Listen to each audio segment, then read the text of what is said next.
So it's been a couple of weeks since we gave you guys an update on the various things that are going on here, or projects. But before I get into that, right, I gotta say this, right?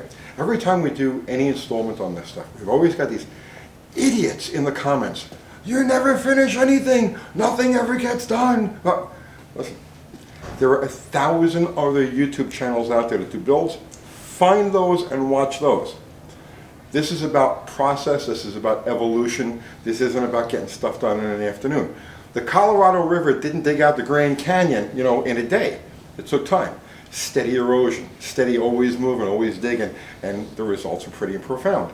That's what we're shooting for here. So, that said, let's bring you up to speed on all of the various cars and projects and things that are going on here. The first is, a lot of you guys keep asking about the Hemi Mitsubishi. The Hemi Mitsubishi is temporarily on hold, as is the Turbo Dart. Now, I don't own either of these cars. Those cars belong to other shops, Kiwi and Jim Bennett. Those guys are busy paying their bills. This is like stuff to do off on the side. We were going hot and heavy on the Hemi for a little while because we had a date to meet in November. But since that came and went, everything's been put off to the side while those guys pay their bills and we do our stuff. Those cars will eventually come back into the picture. Patience. We'll get to it. Our GT. I don't want to say that the can of Restore killed the engine. I'm not going to say that because the motor was like really tired going in. I drove it around like that and hammered it, right, relentlessly for, like a year or so, right, and never had any problems with it. It burned some oil, but it never pinged, and it was never down on power. It was never, but after we threw that can in there and did that thing with it, it hasn't been the same. Now, once it gets up around 4,000 RPM, not only is it smoking heavily, but it's pinging a lot. So we're done with playing around with that car for testing and comparison for the time being. But it also means that now we got to get the motor done. So we've got our 273 that we're going to build, our Magnum headed 273 for that car. I'm looking for a set of stock standard bore, because it's a standard bore block. It's got no taper. It's beautiful. I'm looking for a set of standard bore 273 Commando pistons.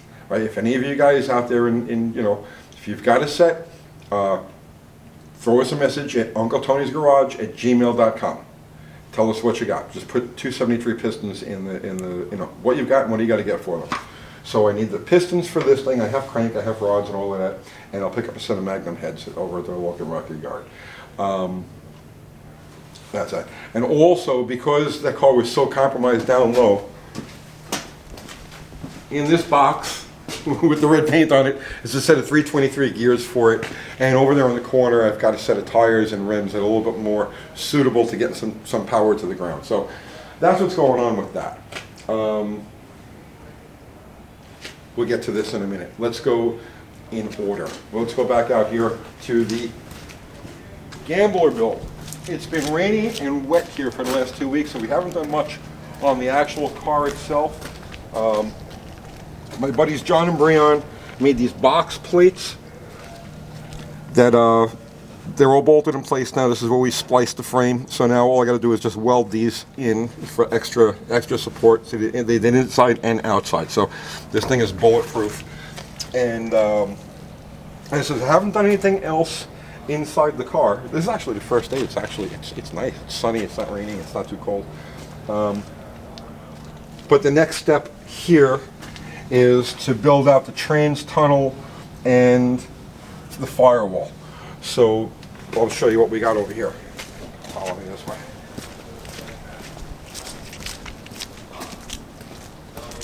So this is the 383 block that we're going to use.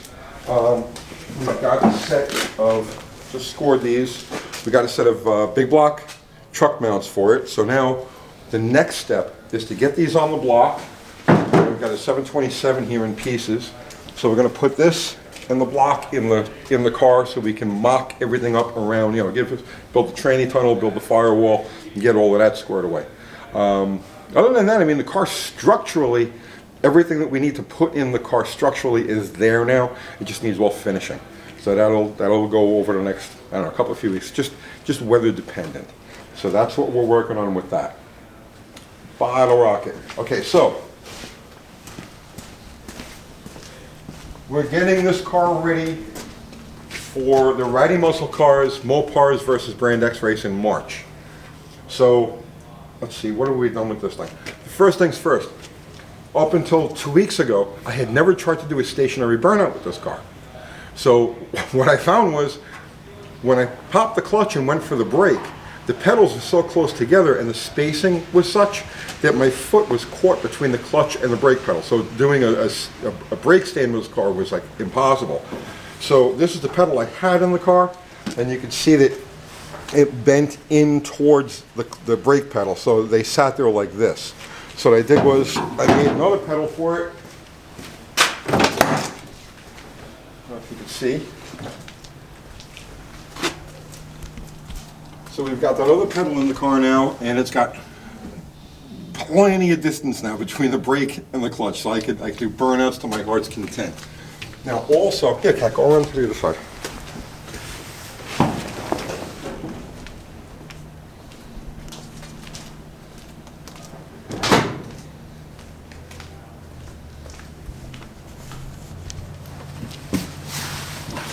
We have finally wired in the nitrous system in this car. Up to this point, we just had the major components in place with nothing actually connected. So this right here is our switch to activate the nitrous, and all you do is just pull forward on it. It's a momentary contact switch. You pull forward on it and engages the solenoids. Now, one of the reasons why we're doing it this way is because about 30 years ago, I was playing around with a small block Nova, a 4-speed car. And I had this idea about clutchless shifting with this thing. And what I did was I hooked up I had a line lock button on the shifter that wasn't being used for a line lock. So what I did was I grounded the ignition coil through that line lock button. So when you wanted to pull a gear, what you would do is you'd pull hard on the shifter, right? And just as you're pulling hard on the shifter, just click that line lock button and pull back. And what it would do is, by killing the ignition, it relaxed the drivetrain just enough that it would slam into the next gear. And that was just with a standard like Muncie 4-speed. Guys are working next door. It's the voices you're hearing. So I'm thinking that same concept may work with the nitrous as well, where when you start, so you load the shifter with your hand with your finger on the nitrous, let go of the nitrous and pull back at the same time, then come right back on the button. So I'm thinking that relaxing the drivetrain may allow for clutchless shifting on this. So that's something that we're going to experiment with. Like I said, it worked great on the Nova. Will it work on this? I don't know, but these transmissions are cheap and I got a bunch of them, so it's like, blow it up, why not? What else did we do with this? Part of that Mopars versus the World event, or Mopars versus Brand X, is a 30 or a 50 mile street cruise. So we picked up a set of 15x6s, and no, not these are going on the GP. We picked up a set of 15x6s, 6.5 they are actually, and we'll mount some suitable rubber on those so that the car will be DOT-able and street drivable. And actually, I kind of missed just cruising around in the car, so we'll get some rubber on that on those ASAP. The slant. By the way, before you even talk about the slant, you notice there's a big empty spot where the motorcycles were? That's because the bikes are out and the Miata is in. I know, I have enough stuff to keep me busy until 3 years after I'm dead. But that's how I like it. That's how I stay motivated. You know, as long as there's like more things than I can ever get to, that's what keeps me moving forward. Everybody has their motivations, finds their motivations in different ways. Some guys get overwhelmed when they're in that type of situation. But for me, that's what makes me move forward. The bikes are out. The Miata is in. According to the previous owner of the Miata, it needs a clutch. I'll be pulling the motor out to change the clutch on that car because you can see where the front and rear seals leak a little bit. So I'm going to pull the motor, I'm going to reseal the motor, throw a fresh timing belt in it, refresh all of that stuff, new clutch, and put that together. But that won't be coming in here until this one is out. So we've been making a lot of progress on this car.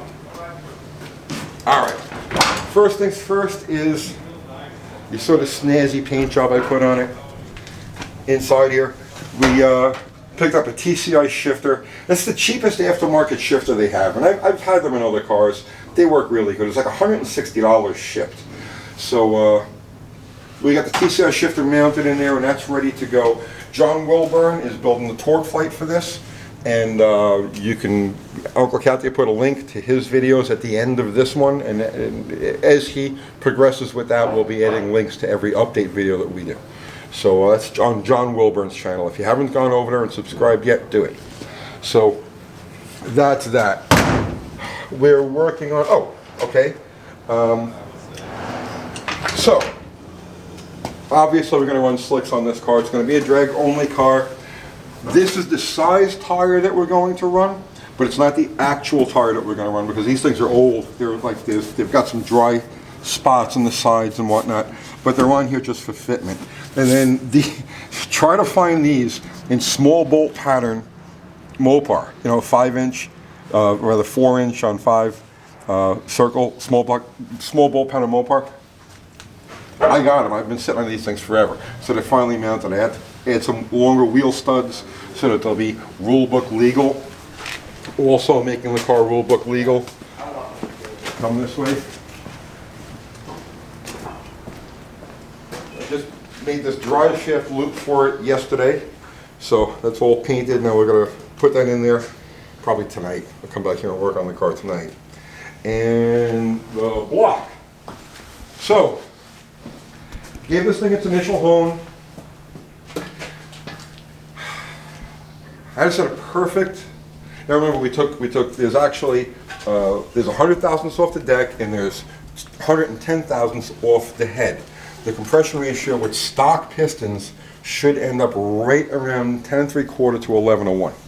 So I was going to leave just build it with stock pistons. If you're doing one of these engines, listen to me. Go 30 over right off the bat. Rings are nearly impossible to find. I was going to originally buy a set of 10 over rings, you know, file to fit them. No good. Don't exist anywhere on earth. Standard rings, I finally found a set of standard rings. They're listed in books, but man, you just can't get them. They don't exist. So 30, 40, 50, 60, 30, 40, and 60 thousandths over rings are readily available for these things, but standard and like, you know, slightly overbore for file to fit, they don't exist. So go 30 and be done with it. So the next step with this, I've already cleaned and chamfered and tapped through all of the head bolt holes.